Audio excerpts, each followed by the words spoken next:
ఇచ్చడం ద్వారా రాజకీయ పబ్బం గడుపుకోవాలనుకునేటువంటి పార్టీలకు బీఆర్ఎస్ పార్టీ పేరు వింటేనే వాళ్లకు ఒక రకమైనటువంటి గందరగోళ భయానకమైనటువంటి పరిస్థితులు ఉన్నాయి. కాబట్టి దీన్ని మనం ఖచ్చితంగా ఈ రెండు పార్టీలు కూడా బీఆర్ఎస్ పార్టీ ఉంటే పుట్టగతులు ఉండవనేటువంటి భయంతో ఆందోళనలతో మాట్లాడుతున్నటువంటి మాటలు. ఒకవేళ బీఆర్ఎస్ పార్టీకి ఎవరితోనైనా లోపాయికారి ఒప్పందాలు ఉంటే 6 మాసాలు ఆడబిడ్డ జైల్లో ఉంటుందండి. కాస్తన్న ఇంగిత జ్ఞానం ఉండాలి. మాట మాట్లాడడానికి నాలుకను తాటిమట్ట కంటే చులకన చేసి మాట్లాడేటువంటి వీళ్ళ కుసంస్కారాన్ని ఖచ్చితంగా ఖండిస్తూ ఉన్నాం. న్యాయపరంగా చట్టపరంగా మరి కొట్లాడి ఈరోజు సుప్రీంకోర్టు ద్వారా బెయిల్ పొందడం ఖచ్చితంగా కవితమ్మ తెలంగాణ ఉద్యమకారుల నైతిక విజయం. వీళ్ళ నోళ్ళకి ఇప్పటికైనా మరి మూతపడితే తాళాలు వేసుకుంటే మంచిది. లేకపోతే ప్రజాక్షేత్రంలో ఇవన్నీ కూడా గమనిస్తూ ఉన్నారు. ఎన్ని రకాలైనటువంటి చిత్రహింసలు పెట్టి అంటే ఒక ఉద్యమ పార్టీ పట్ల రాజకీయ పార్టీల నాయకుల వ్యవస్థల కక్ష సాధింపు వారికి ఎటువంటి అక్కసు ఉన్నది అనడానికి నిదర్శనమే వీళ్ళు చేస్తున్నటువంటి ప్రేలాపన. సార్ మొన్న సీఎం ఢిల్లీలో మాట్లాడుతూ ఈ నెలలో బెయిల్ వస్తుంది, బెయిల్ వచ్చిన తర్వాత మెచ్యూర్ ఉంటుందని చెప్పారు. ఆయన అంటే ముఖ్యమంత్రి గారి విషయంలో మేము మాట్లాడేప్పుడు మా స్థాయిని కూడా దృష్టిలో పెట్టుకొని మాట్లాడాలి. ఒక ముఖ్యమంత్రి స్థాయి మాట్లాడే అద్దెమైకు గతంలో చాలామంది రాజకీయ పార్టీల వేదికల మీద కొందరు నాయకులను మేము చూసినాం. అదే నాయకుడు ఇక్కడ మైక్ తీసుకుంటాడు, ఒక పార్టీ తరఫున ఒకటి మాట్లాడతాడు. అదే నాయకుడు ఇంకొక పార్టీ మీటింగ్ పెడితే ఆ పార్టీ మీటింగ్లో ఇంకొక రకంగా మాట్లాడతాడు. అంటే ఒక మెచ్యూర్డ్ పాలిటీషియన్, ఒక బాధ్యతాయుతమైనటువంటి ముఖ్యమంత్రి స్థాయి మాట్లాడేటువంటి మాటలు ఈ రకంగా ఉంటే దాన్ని దేవుడు కూడా క్షమించడు. ఆయన స్థాయిని పెంచుకోవాలి, ఆయన మెచ్యూరిటీ లెవెల్ పెరగాలి, తెలంగాణకు ఆయన ద్వారా మంచి జరగాలని ఆశాభావాన్ని వ్యక్తం చేస్తున్నాం తప్ప ఆయనలాగా దిగజారిన మాటలు మాట్లాడడానికి. కేసీఆర్ కేంద్రంలో మంత్రి పదవి వస్తుంది, కేటీఆర్ కూడా సెంట్రల్ మినిస్టర్ అవుతాడు, ఇవన్నీ మేము ముందే ఊహించామని చెప్పి స్పష్టంగా చెప్పాడు ఆయన. వీళ్ళందరూ గతంలో మేము చూసేది శాసనసభ ముందు చిలక జోస్యాలు చెప్పేవాళ్ళు. వాళ్ళు బహుశా ఇక పాలన అనేది పక్కన పెట్టి ఇటువంటి జోస్యాలతోని కాలం వెళ్ళబుచ్చేటువంటి ప్రయత్నాలు చేస్తూ ఉన్నారు. అన్నిటికీ కాలమే నిర్ణయం చేస్తుంది. గతంలో మిత్రమా బీఆర్ఎస్ పార్టీ టీఆర్ఎస్ పార్టీని పెట్టిన తొలినాళ్లలో కొందరు నాయకులు ఇది మకలో పుట్టింది పుప్పలో పోతుంది అనేటువంటి మాటలు విన్నాం. అదే ఇంకొక నాయకుడు గతంలో ముఖ్యమంత్రిగా ఉన్నటువంటి వ్యక్తి తెలంగాణ వస్తే కరెంట్ ఎక్కడి నుంచి వస్తాయి, మీ వైర్ల మీద బట్టలు ఆరేసుకోవాలని వస్తుంది. వీళ్ళందరూ ఏమైపోయిందో వీళ్ళందరి చరిత్రలు ఏమైనా మనం చూస్తూ ఉన్నాం. రేపటి రోజు మళ్ళీ ఇదే బీఆర్ఎస్ను ప్రజలు ఆదరించక ఆశీర్వదించక తప్పదు. వీళ్ళందరి రాజకీయ చరిత్రలు భూస్థాపితంగా కూడా తప్పదు. ఇప్పుడు మహేష్ గౌడ్ గారు సుప్రీంకోర్టు తప్పు పట్టేటువంటి ప్రయత్నం చేస్తారు. కంటెంప్ట్ ఆఫ్ కోర్టు అవుతుంది. ఇలా సుప్రీంకోర్టు వాదనలు విన్న తర్వాత మేము పెట్టినటువంటి కౌంటర్ ఆఫ్ డిబేట్ వేసిన తర్వాత మాలో న్యాయం ఉన్నదని చెప్పి ఇలా సుప్రీంకోర్టు న్యాయమూర్తి గారు బెయిల్ గ్రాంట్ చేసిండు. ఈ బెయిల్ గ్రాంట్ చేసినటువంటి సందర్భంలో దీన్ని తప్పుపడితే డెఫినెట్గా మహేష్ గౌడ్ గారు కంటెంప్ట్ ఆఫ్ కోర్టు పోవాల్సినటువంటి అవసరం ఉంటుంది. సుప్రీంకోర్టు తీర్పునే తప్పుపట్టే స్థాయికి ఇలా కాంగ్రెస్ నాయకులు వచ్చారంటే వాళ్ళ ఫ్రస్ట్రేషన్ ఎంత ఉందో అర్థమవుతా ఉంది.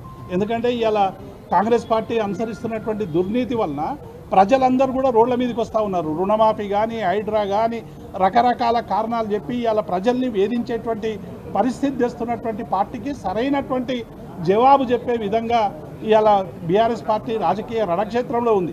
బీఆర్ఎస్ పార్టీ డెఫినెట్గా ప్రజా సమస్యల మీద కొట్లాడుతుంది కాబట్టి ఇటువంటి ఆరోపణలు చేస్తున్నటువంటి విషయాన్ని మేము స్పష్టం చేస్తా ఉన్నాం. ఒక మాట ఇవాళ సుప్రీంకోర్టు విచారణ సందర్భంగా బెయిల్స్ విచారణ సందర్భంగా ఏం కామెంట్ చేసింది ధర్మాసనము? విచారణ పూర్తి అయింది, ఛార్జీ షీట్ దాఖలైంది, అయిపోయిన తర్వాత కూడా నెలల తరబడి కవిత గారిని జ్యుడిషియల్ కస్టడీలో ఉంచాల్సినటువంటి అవసరం ఏముందని చెప్పేసి ధర్మాసనం ఇవాళ స్పష్టంగా మాట్లాడింది. కాంగ్రెస్ నాయకులకు బుద్ధి జ్ఞానం ఉంటే విజ్ఞత ఉంటే ఆ కామెంట్లు చేసే ముందు ధర్మాసనం ఏం చెప్పిందో అక్కడ అర్థం చేసుకోవాలి. అంటే ధర్మాసనమే కోర్టే ఆ విధంగా మాట్లాడిందంటే ఎంత రాజకీయ కక్షతోటో కుట్రపూరితంగానో ఆ కేసు పట్ల వ్యవహరించునన్నది వాళ్ళు అర్థం చేసుకోవాలి. ఇప్పటికైనా మీరు విజ్ఞతతోటి ఆలోచించుకొని మీరు కామెంట్ చేసే ముందు మాట్లాడాలి.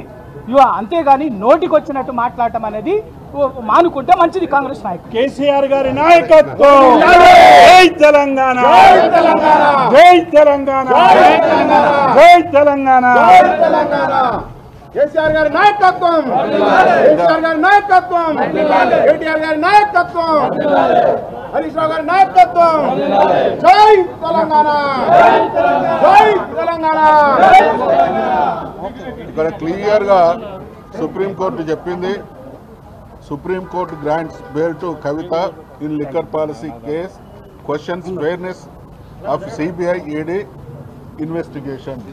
చాలా స్పష్టంగా అంత మాట. అంటే ఇవాళ మహేష్ కుమార్ గౌడ్ కావచ్చు, కాంగ్రెస్ పార్టీ నాయకులు కావచ్చు, సుప్రీంకోర్టు న్యాయ వ్యవస్థ విశ్వసనీయతను ప్రశ్నిస్తూ ఉన్నారు. అక్రమంగా కేసు బనాయించి దాదాపు 5 నెలల పైచిలకు కాలం జైల్లో ఉంచినటువంటి వ్యక్తి అపరాధి అనేటువంటి వాస్తవాన్ని గ్రహించి సుప్రీంకోర్టు బెయిల్ ఇస్తే దాన్ని కూడా క్వశ్చన్ చేసే స్థాయికి వీళ్ళు దిగజారిన్లు అని అంటే వీళ్ళ మనసులు ఎంత కలుషితమై ఉన్నాయో దీన్ని బట్టి అర్థమవుతా ఉన్నది. కేసు అయిన మరుక్షణం నుండి కూడా కవితమ్మ మేము న్యాయ పోరాటం చేస్తాం, కడిగిన ముత్యంలాగా బయటకు వస్తాం అన్నది తప్ప ఇంకో మాట మాట్లాడలేదు. అంటే వీళ్ళు కోర్టులను కూడా ఇన్ఫ్లుయెన్స్ చేసేటువంటి కుట్ర ఇప్పటికీ ఉన్నది అనడానికి ఈ వ్యాఖ్యలు నిదర్శనం. చంద్రశేఖర్ రెడ్డి గారు అక్కడ వాళ్ళ లైవ్ ఉండొచ్చు, ఢిల్లీ నుంచి తన అడ్వకేట్. అందరికీ నమస్కారం. ఒక అక్రమంగా పెట్టిన కేసులో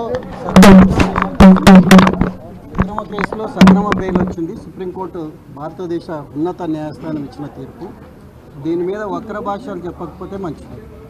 ఎందుకంటే మన దేశంలో ఇండిపెండెంట్గా ఉన్న జ్యుడిషియరీ మీద కూడా ఈ రకమైన కామెంట్స్ మంచిది కాదు.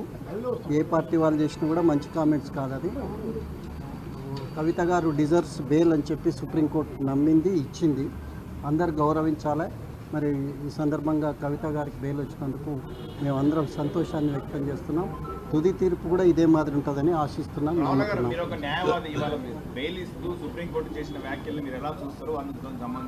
పాజిటివ్ మేమంతా మనము ఆర్గ్యుమెంట్స్ని కూడా ఫాలో అయినాం, చూసినాము.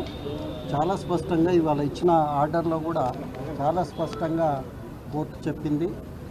దీంట్లో ఛార్జ్షీట్ వేయబడింది, విచారణ పూర్తయింది. ఆమెను జైల్లో ఉంచడం భావ్యం కాదని సుప్రీంకోర్టు భావించిందనేది కూడా లైవ్లో మనము డిబేట్ను చూసినాం. ఆర్గ్యుమెంట్స్ను సుప్రీంకోర్టు ఆర్గ్యుమెంట్స్ను కూడా చూసినాం. అందరికీ ఒకటే అప్పీల్ చేస్తున్నాం. మార్చి 15 నుండి కవిత గారు జైల్లో ఉన్నారు. ఇవాళ బెయిల్ వచ్చింది, సంతోషించదగ్గ అంశం. దీనికి వక్ర భాషలు వద్దు అని చెప్పి రాజకీయ పార్టీలకు విజ్ఞప్తి చేస్తున్నాం. జై తెలంగాణ.